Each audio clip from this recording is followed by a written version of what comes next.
Hi குட்டீஸ், welcome to kids bed time stories. இன்றைக்கி நம்ம கேட்க போகிற கதை டீனாவுடையது. ஒரு அன்பான அம்மா அப்பா இருந்தாங்க. அவங்க ரொம்ப பணக்காரங்களாக இருந்தாங்க. அவங்களுக்கு ஒரு அன்பான மக இருந்தா, அவள் தான் டீனா. டீனா ஒரே பொண்ணுன்றதுனால ரொம்ப செல்லமாக வளர்த்தாங்க டீனாவை. அவங்க அம்மாவும் அப்பாவும் டீனாவை எதுக்குமே அடித்ததே கிடையாது. ஏதாவது தப்பு பண்ணால் திட்டு மட்டும்தான் வாங்குவா, அவ்வளோ செல்லம். டீனா ஏதாச்சும் ஒரு பொருளுக்கு ஆசைப்பட்டுட்டான்னு அவங்க அம்மா அப்பாவுக்கு தெரிஞ்சிட்டா அதை உடனே வாங்கி கொடுத்துருவாங்க. அவள் எந்த பொருளுக்குமே ஏங்கினதில்லை, எல்லாமே அவள் கையில் உடனே கிடச்சிரும். இதனாலேயே டீனாக்கு எந்த பொருளோட அருமையும் தெரியாது. அது இல்லைன்னா ஒருத்தங்க எவ்வளோ கஷ்டப்படுவாங்கன்னதே டீனாக்கு தெரியாது. டீனா ரொம்ப அன்பான பொண்ணாக இருந்தாலும் அடுத்தவங்களோட மனசு அவளுக்கு புரிஞ்சுக்க தெரியாமலே போயிடுச்சு. தனி ஒரு பொண்ணாக இருந்ததுனால என்னவோ டீனாவுக்கு ஷேர் பண்ணவே தெரியாது. அவளுக்கு ஷேர் பண்ணவும் பிடிக்காது. இது டீனாவோட அம்மாவுக்கு நல்லாவே தெரியும். ஏன்னா சின்ன வயசுலேருந்து அவள் என்ன தப்பு பண்ணுறான்றது அவங்க பக்கத்துலேருந்து பார்த்ததுனால அவங்களுக்கு நல்லா தெரிஞ்சிருந்துச்சு. அவங்க ரிலேட்டிவ்ஸ் யாராவது வீட்டுக்கு வந்திருந்தாலும் அவள் எதையுமே ஷேர் பண்ண மாட்டாள். அவளோட பொருள் எல்லாம் தனியாக தூக்கிட்டு போய் ஒழிச்சு வச்சிருவா. அவங்க அம்மாவுக்கு இதை நினச்சி கொஞ்சம் கஷ்டமாக தான் இருந்துச்சு. டீனாவை எப்படியாவது மாற்றணும்னு அவங்க யோசிச்சுட்டு இருந்தாங்க. டெய்லி டீனாவோட அம்மா இதுக்காக அவளுக்கு அட்வைஸ் பண்ணுவாங்க. டீனா எப்போவுமே உன் பொருளை மற்றவங்ககிட்ட ஷேர் பண்ணிக்கணும் அப்படின்னு சொல்லிட்டு. ஆனால் அது டீனாவுக்கு பிடிக்காததுனால அவங்க அம்மா அட்வைஸ் அவள் கேட்க மாட்டாள். ஒரு நாள் ஸ்கூலில் அவள் ஃப்ரெண்டு பென்சில் மறந்து வச்சுட்டு வந்துட்டான்னு டீனா கிட்ட பென்சில் தா டீனா அப்படின்னு சொல்லி கேட்டா. டீனா கிட்ட அன்றைக்கி 2 பென்சில் இருந்தாலும் டீனாக்கா அன்றைக்கி அவளுக்கு கொடுக்க விருப்பம் இல்லை. ஏன் இவன் எப்போ பார்த்தாலும் தொல்லை பண்ணுறா, அவள் பென்சிலை வீட்டில் வச்சுட்டு வந்துட்டு அவளுக்குன்னு இன்னொன்று எடுத்துகிட்டு வந்திருக்கலாம்ல அப்படின்னு நினச்சிட்டு அவள் கொடுக்கல அன்னைக்கு. இதனால் அவள் ஃப்ரெண்டுக்கு ரொம்ப கஷ்டமாக இருந்துச்சு. ஃப்ரெண்டே அவளுக்கு உதவி செய்யலேன்னு சொல்லிட்டு. ஆனால் டீனா அதெல்லாம் நினச்சி கவலைப்படலை. அவளுக்கு அது பெருசாகவும் தெரியல. அவள் பாட்டுக்கு வேலையை பார்த்துட்டு இருந்தா. இதே மாதிரி அவள் எப்போவுமே எல்லாரையும் ஹர்ட் பண்ணுறது அவள் ஃப்ரெண்ட்ஸ்க்கு தெரிஞ்சாலும் டீனாவோட அன்பான குணத்தினால அவள் கூடவே தான் அவங்க இருந்தாங்க. ஒரு நாள் ஸ்கூல் முடிகிற நேரத்தில் நல்லா மழை பெஞ்சிட்டு இருந்துச்சு. அதனால் டீனா ஸ்கூலுக்குள்ளே இருந்தே கொடை பிடிச்சிட்டு வந்துட்டு இருந்தா வெளியே. அவங்க அம்மா கேட்டுக்கு வெளியே காரில் வெயிட் பண்ணிகிட்டு இருந்தாங்க அவளை கூட்டிகிட்டு போகிறதுக்காக. ஒரு கொடையை அவள் தனியாக பிடிச்சிட்டு வந்துட்டு இருந்தாலும் அதை இன்னொருத்தருக்கு ஷேர் பண்ண அவளுக்கு விருப்பம் இல்லை.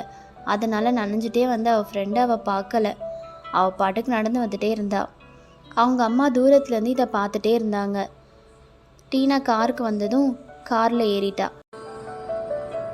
டீனா காரில் ஏறினதும் அவங்க அம்மா கேட்டாங்க, ஏன் டீனா நீ கொடையை தனியாகவே பிடிச்சிட்டு வந்த, பக்கத்தில் உன் ஃப்ரெண்டு நனைஞ்சிட்டே வரதை நீ பார்க்கலையா அப்படின்னு கேட்டாங்க.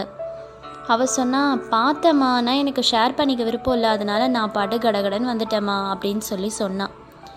அவங்க அம்மா சொன்னாங்க, பாவம் டீனா, உன் ஃப்ரெண்டு அவங்க வீட்டில் கொடை வாங்குற அளவுக்கு வசதி இல்லை, அதனால் நீ கொஞ்சம் அவளை கொடையை ஷேர் பண்ணியிருக்கலாம்ல அப்படின்னு கேட்டாங்க. ஆனாலும் டீனா அதை பெருசாக எடுத்துக்கல. விடுங்கம்மா அப்படின்னு சொல்லிட்டா. அவங்க அம்மாவுக்கு ரொம்ப கஷ்டமாக இருந்தாலும் அவங்க கார் எடுத்துகிட்டு வீட்டுக்கு போயிட்டாங்க. அவகிட்ட அதுக்கு மேலே எதுவுமே பேசலை. வீட்டுக்கு போன பிறகு டீனாவை கொஞ்ச நேரம் வெளியே விளையாடுறதுக்காக கூட்டிகிட்டு போனாங்க. அப்போது ஒரு பார்க்குக்கு கூட்டிகிட்டு போனாங்க.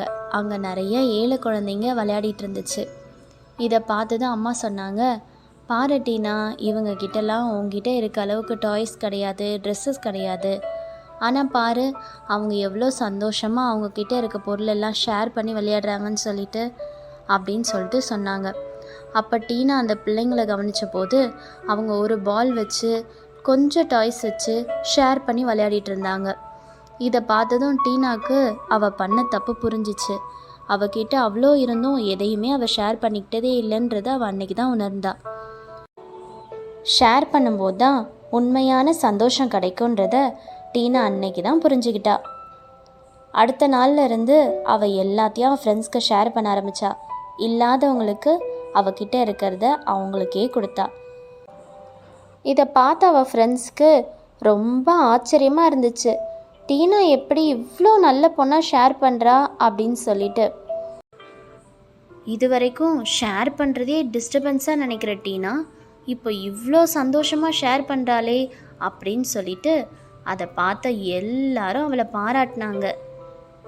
இதனால் அவள் கிளாஸில் இருக்க எல்லாருமே ரொம்ப சந்தோஷப்பட்டாங்க.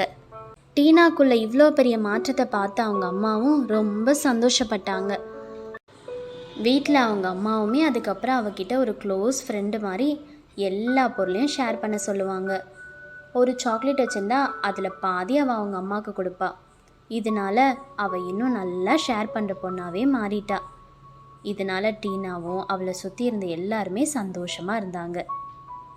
என்ன குட்டீஸ், டீனாவோட ஒரு மாற்றம் எப்படி அவள் லைஃப்பில் எவ்வளோ சந்தோஷத்தை கொண்டு வந்துச்சு பார்த்தீங்களா? இதே மாதிரி தான் நம்மளும் ஷேர் பண்ணுறவங்களா இருக்கணும். வீட்டில் நம்ம கூட பிறந்தவங்களுக்கு ஷேர் பண்ணணும்.